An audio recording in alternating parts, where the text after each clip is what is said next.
Kembali lagi di channel Petualangan Catur Blitz, channel yang membahas catur kurang dari 10 menit. Jika ini adalah pengalaman pertama Anda di channel ini, saya menyarankan segera menekan tombol subscribe agar Anda tidak ketinggalan video terbaru selanjutnya. Kali ini kita akan membahas game terbaru dari turnamen Grand Chess Tour antara Alireza Firouzja melawan Nodirbek Abdusattorov. Keduanya adalah pecatur muda dengan kemampuan taktikal yang sangat luar biasa. Alireza memulai dengan D4, dijawab D5. Setelah C4, Nodirbek membawa permainan menuju Slav defense dengan C6. Di posisi ini, Alireza tanpa basa-basi memukul pion. Dibalas pion pakan pion, lalu Alireza mengembangkan gajah F4. Nodirbek memilih mengembangkan kuda F6.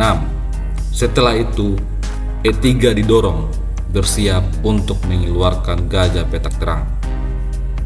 Abdusattorov melanjutkan dengan pengembangan kuda C6. Setelah itu, gajah B5 langsung mempining kuda. Nodirbek mematahkan pining dengan gajah D7. Selanjutnya, kuda C3 berkembang dan Abdusattorov di posisi ini memilih untuk menyerang gajah.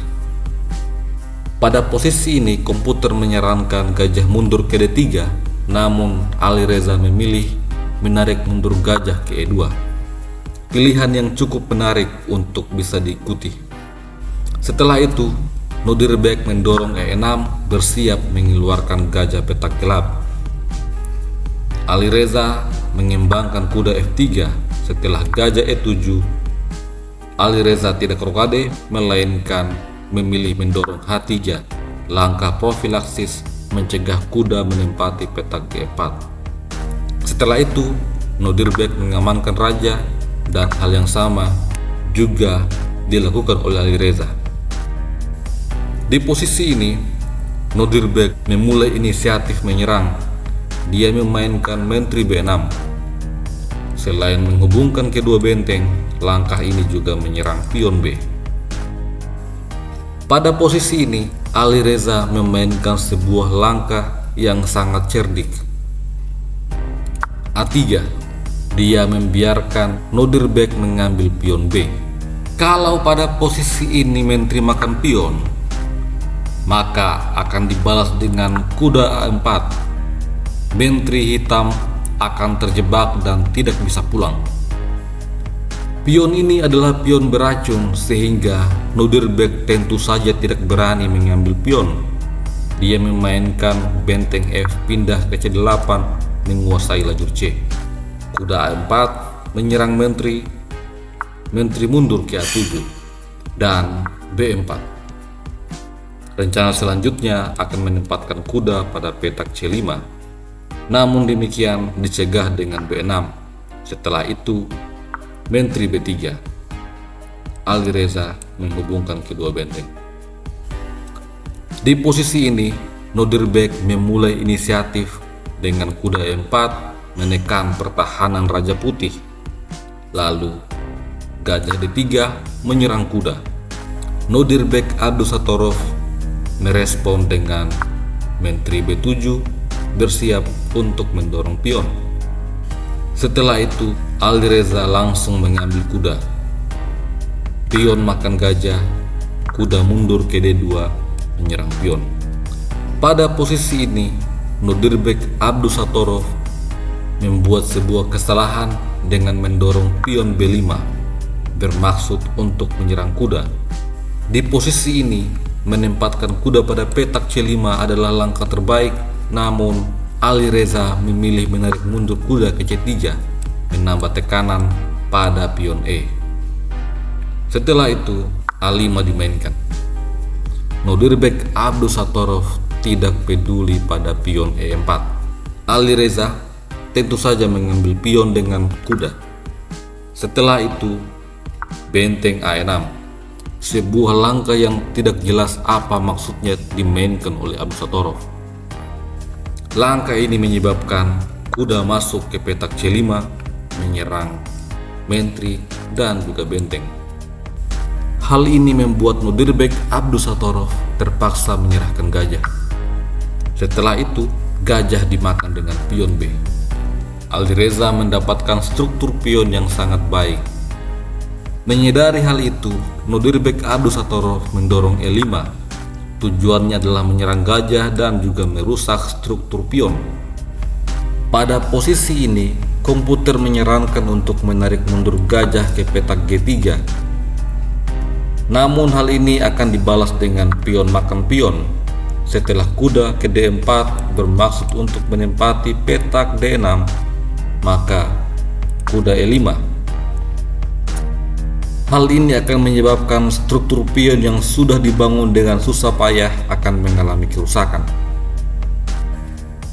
Alireza tidak menyukai pilihan untuk menarik mundur gajah, oleh karena itu dia mengambil pion. Langkah ini dianggap sebagai sebuah kesalahan karena telah menyebabkan keunggulan putih berkurang. Setelah itu, gajah menyerang Menteri. Menteri mundur ke B2 dan B4. Di posisi ini, Alireza membawa kuda ke E4. Tujuan selanjutnya tentu saja akan menempati petak outpost pada D6. Benteng B8 mendukung pion B, tetapi A4. Selanjutnya B3 dan kuda masuk ke D6 menyerang Menteri. Menteri pindah ke A7, lalu benteng F pindah ke C1 menjaga pion dari ancaman Menteri. Selanjutnya, Nodirbek membawa benteng ke B4. Langkah ini adalah langkah yang tidak begitu jelas yang membuat keunggulan putih kembali meningkat tajam. Dan Alireza merespon dengan E4. Sepertinya Alireza khawatir akan terjadi kombinasi terhadap gajah ini. Kemudian kuda masuk ke D4, menjaga pion dan juga mungkin masuk pada petak E2 ataupun C2. Setelah itu, gajah E3 menyerang kuda dan kuda ke C2. Di posisi ini, Alireza tidak ragu untuk menyingkirkan kuda. Setelah itu, pion makan benteng dan Menteri makan pion. Secara kualitas, Alireza mungkin tidak punya satu benteng lagi, tetapi dia unggul secara posisional dengan adanya pion bebas yang akan segera promosi. Hal ini tentu saja membuat Nodirbek cukup panik dan harus bertahan. Dia membawa Menteri ke petak D7. Alireza membalas dengan gajah D2 menyerang benteng. Benteng mundur ke B8, lalu F4. Pion F ini akan segera menyerang gajah. Dan di posisi ini, Nodirbek Abdusatorov berupaya untuk mencari celah setidak-tidaknya untuk mendapatkan remis. Dia mengorbankan gajah. Setelah pion makan gajah, Menteri makan pion. Dengan pengorbanan ini, justru membuat Alireza semakin unggul, baik secara posisional maupun secara materi. Oleh karena itu, Alireza langsung mengadu Menteri. Tetapi Menteri mencoba skak 3-4, lalu Raja F2. Setelah itu, benteng C6 menyerang pion, dan kuda F5 dimainkan oleh Alireza. Sampai pada posisi ini, Nodirbek Abdusatorov langsung menyerah. Alireza memiliki kesempatan untuk menyerang melalui banyak jalur. Ancaman paling nyata adalah menempatkan kuda forking pada raja dan juga benteng. Dan ancaman lainnya adalah benteng ke G1 yang langsung menekan Menteri dan juga pion G. Sampai jumpa lagi pada video selanjutnya. Salam Kian Sunasumus.